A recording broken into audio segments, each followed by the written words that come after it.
Hi friends, piece ಕಿಚನ್ಗೆ ಸ್ವಾಗತ. ನಾವು ಇವತ್ತು ಮಾಡ್ತಿರುವ ರೆಸಿಪಿ ಗುಲಾಬಿ ಹೂವನ್ನ ಬಳಸ್ಕೊಂಡು ಹೇಗೆ ಗುಲಾಬ್ ಜಾಮೂನ್ನ ಮಾಡೋದು ಅಂತ ತೋರಿಸ್ಕೊಡ್ತಾ ಇದ್ದೀವಿ.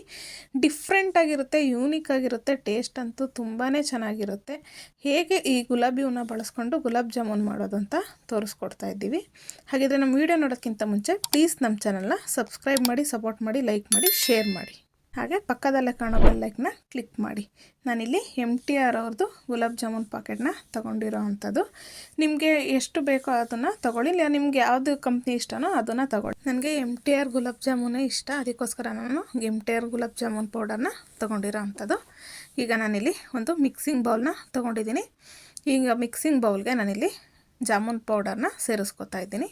ಈಗ ಇದಕ್ಕೆ ನಾನು ಒಂದು ಚಿಟಿಕೆ ಆಗೋವಷ್ಟು ಅಡುಗೆ ಸೋಡಾನ ಬಳಸ್ಕೊತಾ ಇದ್ದೀನಿ. ಈ ಥರ ಅಡುಗೆ ಸೋಡಾ ಹಾಕಿ ಮಾಡಿದ್ರೆ ಎಷ್ಟು ಫ್ಲಫಿಯಾಗಿ ಬರುತ್ತೆ, ಎಷ್ಟು ಸ್ಮೂತಾಗಿರುತ್ತೆ ಅಂದರೆ ತುಂಬಾ ಚೆನ್ನಾಗಿರುತ್ತೆ. ಈ ಥರ ಈಗ ಇದನ್ನೆಲ್ಲ ಒಂದು ಸತಿ ಮಿಕ್ಸ್ ಮಾಡ್ಕೊಳ್ಳೋಣ. ನಾವು ಈಗ ಹಾಕಿರೋ ಸೋಡಾ ಎಲ್ಲದಕ್ಕೂ ಹೊಂದ್ಕೋಬೇಕು.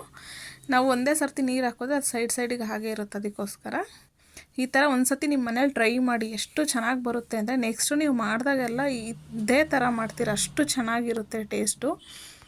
ತುಂಬ ಡಿಫ್ರೆಂಟಾಗಿ ಮನೆಗೆ ಯಾರಾದರೂ ಗೆಸ್ಟ್ಗಳು ಬಂದಾಗ ಈ ಥರ ನೀವು ಮಾಡಿಕೊಡಿ. ನೀವು ಯಾವ ಥರ ಮಾಡಿದ್ದು ಅಂತ ನಿಮ್ಮನ್ನೇ ಕೇಳ್ತಾರೆ. ಈಗ ನಾನಿಲ್ಲಿ ಇದಕ್ಕೆ ಸ್ವಲ್ಪನೇ ಹಾಲನ್ನ ಸೇರಿಸ್ಕೊಂಡು ಈ ಥರ ನಾವು ಬೆಳ್ಗಳಲ್ಲೇ ಮಿಕ್ಸ್ ಮಾಡ್ತಾ ಕಲಿಸ್ಬೇಕು. ನಾವು ಒಂದೇ ಸರ್ತಿ ಕೈಯೆಲ್ಲ ಹಾಕಿ ಕಲಿಸ್ಬಾರ್ದು, ಈ ಥರ ಫಿಂಗರಲ್ಲೇ ನಾವು ಕಲಿಸ್ಕೋಬೇಕಾಗುತ್ತೆ. ಈ ಥರ ಸ್ವಲ್ಪನೇ ಹಾಲನ್ನ ಸೇರಿಸ್ಕೊಂಡು, ನೀವು ಹಾಲಿಲ್ಲ ಅಂದರೆ ಸ್ವಲ್ಪ ನೀರನ್ನು ಸೇರಿಸ್ಕೋಬೋದು, ಬಟ್ ಹಾಲು ಹಾಕೋದ್ರಿಂದ ತುಂಬಾ ಚೆನ್ನಾಗಿ ಬರುತ್ತೆ. ಅದಕ್ಕೋಸ್ಕರ ನೋಡಿ ಈ ಥರ ಸ್ಮೂತಾಗೆ ಕಲಿಸ್ಕೊಬೇಕಾಗುತ್ತೆ. ನಾವು ತುಂಬ ಹಾರ್ಡಾಗೂ ಕಲಿಸ್ಬಾರ್ದು, ತುಂಬ ಸ್ಮೂತಾಗೂ ಕಲಿಸ್ಬಾರ್ದು, ಈ ಥರ ಕಲಿಸ್ಕೋಬೇಕಾಗುತ್ತೆ. ನಾನಿಲ್ಲಿ ಇದೇ ಟೈಮಲ್ಲಿ 1 ಸ್ಪೂನ್ ಆಗೋವಷ್ಟು ತುಪ್ಪನ ತಗೊಂಡಿದ್ದೀನಿ. ಈ ಥರ ತುಪ್ಪ ಹಾಕಿ ಮಾಡಬೇಕು. ತುಂಬ ಫ್ಲೇವರ್ ಎಷ್ಟು ಚೆನ್ನಾಗಿರುತ್ತೆ ಅಂದರೆ ನಮ್ಗೆ ತುಂಬ ಇಷ್ಟಪಟ್ಟು ತಿಂತಾರೆ. ಒಂದು ತಿನ್ನೋದ ಹತ್ರ 2 ತಿಂತಾರೆ, ಅಷ್ಟು ಟೇಸ್ಟಿಯಾಗಿರುತ್ತೆ ಇದು. ಈಗ ನೋಡಿ ನಾವು ಈಗ ಸ್ಮೂತ್ ಅನಿಸಿದೆಯಲ್ಲ, ನಾವೀಗ ಈ ತುಪ್ಪನ ಸೇರಿಸ್ಕೊಂಡು ನೀಟಾಗಿ ಈ ಥರ ಮಿದ್ದಿತಾ ಇದ್ದರೆ ಅದೆಲ್ಲನ ನಾವು ಎಷ್ಟು ನಾದ್ತೀವೋ ಅಷ್ಟು ನೀಟಾಗಿ ಹೊಂದ್ಕೊಳ್ಳುತ್ತೆ. ನೋಡಿ ಈಗ ಎಷ್ಟು ಚೆನ್ನಾಗಿ ಹೊಂದ್ಕೊಂಡು ನಾದಿದ್ದೀವಿ ಅಂತ ಹೇಳ್ಬಿಟ್ಟು. ಈಗ ನೋಡಿ ಅದಕ್ಕಿರಬೇಕು. ಈಗ ಇದನ್ನು ನಾವು ಒಂದು ಸ್ವಲ್ಪ ಹೊತ್ತು ರೆಸ್ಟ್ ಮಾಡೋದಕ್ಕೆ ಬಿಡೋಣ. ನಾವಿಲ್ಲಿ ಪಾಕ ಮಾಡ್ಕೊಳ್ಳೋ ಅಷ್ಟರೊಳಗಡೆ ಇದು ಸ್ವಲ್ಪ ನೆನ್ಕೊಳ್ಳುತ್ತೆ.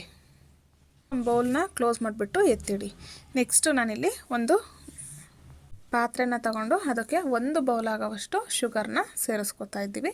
ನಾವಿಲ್ಲಿ ತಗೊಂಡಿರೋ ಅಂಥ 180 ಗ್ರಾಮ್ ಪಾಕೆಟ್ಗೆ 1 ಬೌಲ್ ಆದರೆ ಸಾಕಾಗುತ್ತೆ. ಈಗ 1 ಬೌಲ್ ಶುಗರ್ಗೆ ನಾವು 2 ಬೌಲ್ ಆಗೋವಷ್ಟು ವಾಟರ್ನ ಸೇರಿಸ್ಕೋಬೇಕಾಗುತ್ತೆ. ನೀವು ಸ್ವೀಟೆಲ್ಲ ಜಾಸ್ತಿ ಇಷ್ಟಪಡೋದಾದರೆ ಇದಕ್ಕೆ ಸ್ವಲ್ಪ ಜಾಸ್ತಿನೂ ಸೇರಿಸ್ಕೋಬೋದು. ನೆಕ್ಸ್ಟು ಅಲ್ಲಿ ಮೇಯ್ನ್ ಇಂಗ್ರೀಡಿಯೆಂಟು ರೋಸ್ ಪೆಟಲ್ಲು. ಈಗ ನಾನಿಲ್ಲಿ ರೋಸ್ ಪೆಟಲ್ನ ತೊಗೊಂಡಿರೋ ಅಂಥದ್ದು.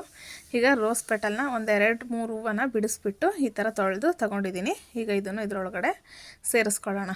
ಈ ಥರ ಮಾಡಿ ನೀವು ನಿಜವಾಗ್ಲೂ ಸಖತ್ತಾಗಿರುತ್ತೆ. ಇದಕ್ಕೆ ನೀವು ಕೇಸರಿನೂ ಸೇರಿಸ್ಕೋಬೋದು. ಕೇಸರಿ ಬದಲಿಗೆ ನಾನಿಲ್ಲಿ ರೋಸ್ ಪೆಟಲ್ನ ಸೇರಿಸಿ ಮಾಡಿ ತೋರಿಸ್ತಾ ಇರೋಂಥದ್ದು. ಫ್ಲೇವರು ತುಂಬಾ ಚೆನ್ನಾಗಿರುತ್ತೆ ಇದು ರೋಸ್ ಪೆಟಲ್ ಹಾಕೋದ್ರಿಂದ ನಮಗೆ. ನೋಡಿ ಈಗ ಇದನ್ನು ನಾವು ಸಕ್ಕರೆನ ತುಂಬ ಪಾಕ ಥರನೂ ಮಾಡ್ಕೋಬಾರ್ದು. ಸ್ವಲ್ಪ ಸಕ್ಕರೆ ಎಲ್ಲ ಕರಗಿ ಚೆನ್ನಾಗಿ ಒಂದು ಕುದಿ ಬಂದರೆ ಸಾಕಾಗುತ್ತೆ. ಆವಾಗ ನಮಗೆ ಪಾಕ ಕರೆಕ್ಟಾಗಿ ಆಗಿರುತ್ತೆ. ಇಲ್ಲಾಂದರೆ ಅದು ತುಂಬ ಹಾರ್ಡಾಗಿ ನಾವು ಒಂದೆಳೆ ಪಾಕ ಆ ಥರ ಎಲ್ಲ ಮಾಡೋಕ್ಕೋದ್ರೆ ನಮಗೆ ಜಾಮೂನು ಒಳಗಡೆ ಎಲ್ಲ ಸಿರಪ್ ಇಳ್ಕೊಳ್ಳಲ್ಲ, ಹಾರ್ಡ್ ಆಗಿಬಿಡುತ್ತೆ, ಒಳಗಡೆ ಎಲ್ಲ ಇಟ್ಟಿಟ್ಟು ಥರ ಅನಿಸುತ್ತೆ. ಅದಕ್ಕೋಸ್ಕರ ನಾವು ಸಕ್ಕರೆ ಎಲ್ಲ ಕರಗಿ ಒಂದು ಕುದಿ ಬಂದರೆ ಸಾಕು. ಈ ಥರ ಎತ್ತಿ ಬಿಟ್ಟಾಗ ಈ ಥರ ನೀಟಾಗಿ ಇಳ್ಕೋಬೇಕು. ಆವಾಗ ನಮಗೆ ಪಾಕ ಇದು ಪರ್ಫೆಕ್ಟಾಗಿ ರೆಡಿಯಾಗಿದೆ ಅಂತ ಹೇಳ್ಬಿಟ್ಟು ಗೊತ್ತಾಗುತ್ತೆ. ನೋಡಿ ಈಗ ರೋಸ್ ಪೆಟಲ್ಲಾಗೆ ಕಲರೆಲ್ಲ ಬಿಟ್ಕೊಂಡು ಎಷ್ಟು ಚೆನ್ನಾಗಿ ಬಂದಿದೆ ಅಂತ ಹೇಳ್ಬಿಟ್ಟು.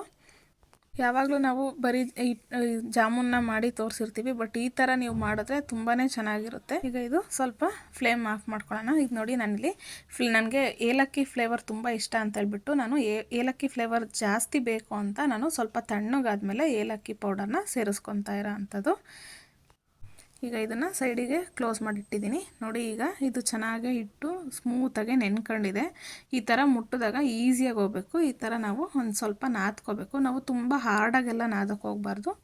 ಈ ಥರ ಸ್ವಲ್ಪ ಬೆಳ್ಳಲ್ಲಿ ಪ್ರೆಸ್ ಮಾಡಿಕೊಂಡ್ರೆ ಸಾಕಾಗುತ್ತೆ. ನಾವು ತುಂಬ ಹಾರ್ಡಾಗೆಲ್ಲ ಇದನ್ನು ಮಿತ್ಕೋಬಾರ್ದು. ನೆಕ್ಸ್ಟ್ನಲ್ಲಿ ಉಂಡೆಗಳನ್ನ ಮಾಡ್ಕೊತಾ ಇದ್ದೀನಿ. ಇಷ್ಟು ಒಂದು ಮೀಡಿಯಮ್ ಸೈಜ್ದು ಉಂಡೆ ಮಾಡಿದ್ರೆ ಸಾಕಾಗುತ್ತೆ. ಇದು ನಮಗೆ ತುಂಬ ದಪ್ಪ ಮಾಡಿದ್ರೆ ಅದು ನಾವು ಸಿರಪ್ಪಲ್ಲಿ ಹಾಕಿದಾಗ ತುಂಬ ದಪ್ಪ ಆಗುತ್ತೆ. ಅದಕ್ಕೋಸ್ಕರ ಈಗ ನಾನೆಲ್ಲನೂ ಈಗ ಉಂಡೆ ಮಾಡ್ಕೊತಾ ಇದ್ದೀನಿ. ಈ ಥರ ಸ್ವಲ್ಪ ಅಂಗೈಗೆ ಆಯಿಲ್ ಅಥವಾ ತುಪ್ಪ ಏನಾದರೂ ಹಾಕ್ಕೊಂಡು ಈ ಥರ ಸ್ವಲ್ಪ ಪ್ರೆಸ್ ಮಾಡಿ ನಾವು ಇದನ್ನು ಉಂಡೆಗಳನ್ನ ಮಾಡ್ಕೋಬೇಕಾಗುತ್ತೆ. ಆವಾಗ ನಮಗೆ ಒಡಕನ್ನೋದೆಲ್ಲೂ ಇರಲ್ಲ. ನೋಡಿ ಎಲ್ಲನೂ ಈಗ ಮಾಡ್ಕೊಂಡು ರೆಡಿ ಮಾಡ್ಕೊಂಡಿದ್ದೀನಿ. ನೆಕ್ಸ್ಟ್ ಇಲ್ಲಿ ನಾನಿಲ್ಲಿ ಆಯಿಲ್ನ ಬಿಸಿ ಮಾಡೋಕ್ಕೆ ತೊಗೊಂಡಿರೋ ಅಂಥದ್ದು. ನಾನಿಲ್ಲಿ ನಮ್ಮ ಮನೇಲಿ ಯಾವಾಗಲೂ ಸನ್ಫ್ಲವರ್ ಆಯಿಲ್ನೇ ಯೂಸ್ ಮಾಡ್ಕೊಳ್ಳೋದು. ಈಗ ಎಣ್ಣೆ ಕಾದಿದೆ. ಈಗ ಇದಕ್ಕೆ ನಾವು ಒಂದೊಂದೇ ಸೇರಿಸ್ಕೊಳ್ಳೋಣ. ನಾವು ತುಂಬ ಹೈ ಫ್ಲೇಮ್ ಎಲ್ಲ ಇಡಬಾರ್ದು. Low flame to medium flame ಇಟ್ಕೊಂಡೇ ನಾವು ಇದನ್ನು ಫ್ರೈ ಮಾಡ್ಕೋಬೇಕಾಗುತ್ತೆ. ಹೈ ಫ್ಲೇಮ್ ಇಟ್ಟರೆ ಬೇಗ ಮೇಲ್ಗಡೆ ಕಲರ್ ಚೇಂಜ್ ಆಗಿಬಿಟ್ಟು ಅದು ಒಳಗಡೆ ಎಲ್ಲ ಹಾಗೇ ಇರುತ್ತೆ, ಇಟ್ಟಿಟ್ಟು ಥರ ಬೆಂದಿರಲ್ಲ. ಅದಕ್ಕೋಸ್ಕರ ಮತ್ತು ನಾವು ಇದು ಕಿಚನ್ ಟಿಪ್ ಏನಪ್ಪ ಅಂದರೆ, ನಾವು ಯಾವಾಗಲೂ ಹಾಕ್ಬಿಟ್ಟು ಒಂದು ಸೈಡ್ ಬೆಂದಮೇಲೆ ಇನ್ನೊಂದು ಸೈಡ್ ತಿರುಗಿಸೋಕೆ ಹೋಗ್ತೀವಿ. ಆವಾಗ ನಮಗೆ ಜಾಮೂನ್ ಒಂದು ಕಡೆ ಫುಲ್ಲು ಡಾರ್ಕ್ ಆಗಿಬಿಡುತ್ತೆ, ಇನ್ನೊಂದು ಕಡೆ ಲೈಟಾಗಿರುತ್ತೆ. ಅದಕ್ಕೋಸ್ಕರ ಈಗ ನಾನು ತೋರಿಸ್ತಾ ಇದ್ದೀನಲ್ಲ, ಈ ಥರ ಜಸ್ಟ್ ಇದನ್ನು ರೊಟೇಟ್ ಮಾಡ್ತಾಯಿದ್ರೆ ಸಾಕು. ನಮಗೆ ಎಲ್ಲನೂ ಫುಲ್ಲು ರೌಂಡ್ರೂ ನಮಗೆ ಒಂದೇ ಕಲರಾಗೆ ನೀಟಾಗೆ ಬರುತ್ತೆ. ಎಲ್ಲೂ ನಮಗೆ ಒಂದು ಕಡೆ ಡಾರ್ಕು ಒಂದು ಕಡೆ ಲೈಟ್ ಕಲರು ಆ ಥರ ಅನಿಸಲ್ಲ. ತುಂಬ ಚೆನ್ನಾಗೇ ಕುಕ್ ಆಗುತ್ತೆ ಎಲ್ಲ ಕಡೆ. ಮತ್ತು ಒಳಗಡೆನೂ ಅಷ್ಟೇ ಸಾಫ್ಟಾಗೆ ನಮಗೆ ಎಲ್ಲನೂ ಬೆಂದಿರುತ್ತೆ, ಇಟ್ಟಿಟ್ಟು ಥರ ಅನಿಸಲ್ಲ. ನೋಡಿ ಈಗ ಇದು ರೆಡಿಯಾಗಿದೆ. ಈಗ ಇದನ್ನು ಸೇರಿಸ್ಕೊತಾ ಇದ್ದೀನಿ. ನೆಕ್ಸ್ಟು ಈಗ ಸಿರಪು ತಣ್ಣಗಾಗಿದೆ. ನಾನಿಲ್ಲಿ ಒಂದು ಅಗಲವಾಗಿರೋಂಥ ಬೌಲ್ ಒಳಗಡೆ ಸೇರಿಸ್ಕೊತಾ ಇದ್ದೀನಿ. ನಾವು ಸ್ವಲ್ಪ ಅಗಲವಾಗಿರೋ ಬೌಲ್ ತೊಗೊಂಡ್ರೆ ನೀಟಾಗೆ ನಮಗೆ ಅವು ಜಾಮೂನೆಲ್ಲ ಸಿರಪ್ ಎಳ್ಕೊಂಡು ಚೆನ್ನಾಗೆ ದಪ್ಪ ಆಗ್ತವೆ. ಇಲ್ಲ ಅಂದರೆ ಒಂದಕ್ಕೊಂದು ಅಂಟ್ಕೊಂಡು ಅವು ನೀಟಾಗೆ ದಪ್ಪ ಆಗೋದಿಲ್ಲ ಸಿರಪ್ ಎಳ್ಕೊಂಡು. ಅದಕ್ಕೋಸ್ಕರ ಒಳಗಡೆ ಎಲ್ಲ ಹಾಗೆ ಇರುತ್ತೆ. ನಾವು ಈ ಥರ ಸ್ವಲ್ಪ ಅಗಲವಾಗಿರೋ ಬೌಲ್ ತಗೊಂಡ್ರೆ ಚೆನ್ನಾಗೇ ಬರುತ್ತೆ. ನೋಡಿ ಈಗ ಇದು ಎಲ್ಲನೂ ಇದರೊಳಗಡೆ ಸೇರಿಸ್ಕೊತಾ ಇದ್ದೀನಿ. ನಾವು ಯಾವಾಗಲೂ ಈಗ ಪಾತ್ರೆಯಲ್ಲಿ ಮಾಡಿರ್ತೀವಿ, ಆ ಪಾತ್ರೆನ ಹಾಗೆ ಅದರಲ್ಲೇ ಹಾಕ್ಬಿಟ್ಟು ಮುಚ್ಚಿಡಬಾರ್ದು. ನಮಗೆ ಇಲ್ಲ ಸಿರಪ್ನ ಫುಲ್ಲು ತಣ್ಣಗೆ ಮಾಡ್ಕೋಬೇಕು, ಇಲ್ಲ ಜಾಮೂನು ಎರಡೂ ನಮಗೆ ಮೀಡಿಯಮ್ಮಾಗೆ ತಣ್ಣಗೆ ಮಾಡಿಕೊಂಡ್ರೆ ಚೆನ್ನಾಗಿ ಸಿರಪ್ ಎಳ್ಕೊಂಡು ತುಂಬಾ ಸ್ಮೂತಾಗೆ ಮೃದುವಾಗಿ ಬರುತ್ತೆ. ನೋಡಿ ಈಗ ಒಂದು ಹಾಫ್ ಆನ್ ಅವರ್ ಆಗಿದೆ. ಸಿರಪ್ಪೆಲ್ಲ ಎಳ್ಕೊಂಡಿದ್ದಾವೆ ಜಾಮೂನು. ಎಷ್ಟು ಫ್ಲಫಿಯಾಗಿ ಎಷ್ಟು ದಪ್ಪ ಬಂದಿದೆ ಅಂತ ನೋಡಿ. ನಾವು ಅದಕ್ಕೆ ಉಂಡೆ ಮಾಡಬೇಕಾದ್ರೆ ಸ್ವಲ್ಪ ಸಣ್ಣನೇ ಮಾಡಬೇಕು, ಮೀಡಿಯಮ್ಮಲ್ಲಿ. ನೋಡಿ ಇಲ್ಲಿ ನಾನು ಇಲ್ಲೊಂದು ಬೌಲಲ್ಲಿ ಹಾಕಿ ತೋರಿಸ್ತಾ ಇದ್ದೀನಿ ಎಷ್ಟು ಚೆನ್ನಾಗಿ ಬಂದಿದೆ ಅಂತ ಹೇಳ್ಬಿಟ್ಟು. ನಾನಿಲ್ಲಿ ಕಟ್ ಮಾಡಿನೂ ತೋರಿಸ್ತಾ ಇದ್ದೀನಿ ನಿಮಗೆ, ಒಳಗಡೆ ಎಲ್ಲ ಎಷ್ಟು ಸ್ಮೂತಾಗಿ ಎಷ್ಟು ಚೆನ್ನಾಗಿ ಬೆಂದಿದೆ ಅಂತ ಹೇಳ್ಬಿಟ್ಟು. ನಾವು ಈ ಥರ ಕಟ್ ಮಾಡಿದಾಗ ನೀಟಾಗಿ ಈ ಥರ ಒಳಗಡೆ ಎಲ್ಲ ಇರಬೇಕು. ನೋಡಿ ನಾವು ಸ್ವಲ್ಪ ಒಂದು ಚಿಟಿಕೆ ಸೋಡಾ ಹಾಕೋದ್ರಿಂದ ಈ ಥರ ಫ್ಲಫಿಯಾಗಿ ಬರುತ್ತೆ, ಇಟ್ಟಿಟ್ಟು ಥರ ಅನಿಸಲ್ಲ, ಎಲ್ಲನೂ ನೀಟಾಗಿ ಕುಕ್ ಆಗಿರುತ್ತೆ. ಮತ್ತು ಈ ರೋಸ್ದು ಸ್ಮೆಲ್ ಆಗಲಿ ಟೇಸ್ಟ್ ಆಗಲಿ ಸಖತ್ತಾಗಿರುತ್ತೆ. ಒಂದು ಸರ್ತಿ ನಿಮ್ಮ ಮನೆಯಲ್ಲಿ ಯಾರಾದರೂ ಗೆಸ್ಟ್ಗಳು ಬಂದಾಗ ಹಬ್ಬದಲ್ಲಿ ಈ ಥರ ಮಾಡಿ ಎಲ್ಲರೂ ಇಷ್ಟಪಟ್ಟು ತಿಂತಾರೆ. ಹಾಗೆ ನಮ್ಮ ವಿಡಿಯೋ ನಿಮ್ಗೆ ಇಷ್ಟ ಆಗಿದ್ದರೆ ಪ್ಲೀಸ್ ನಮ್ಮ ಚಾನಲ್ನ ಸಬ್ಸ್ಕ್ರೈಬ್ ಮಾಡಿ, ಸಪೋರ್ಟ್ ಮಾಡಿ, ಲೈಕ್ ಮಾಡಿ, ಶೇರ್ ಮಾಡಿ, ಪಕ್ಕದಲ್ಲೇ ಕಾಣೋ ಬೆಲ್ ಲೈಕ್ ಮೇಲೆ ಕ್ಲಿಕ್ ಮಾಡಿ. ಹಾಗೆ ಮತ್ತಷ್ಟು ಈಸಿ ರೆಸಿಪಿಗೋಸ್ಕರ MP's ಕಿಚನ್ನ ಫಾಲೋ ಮಾಡಿ. Thank you for watching.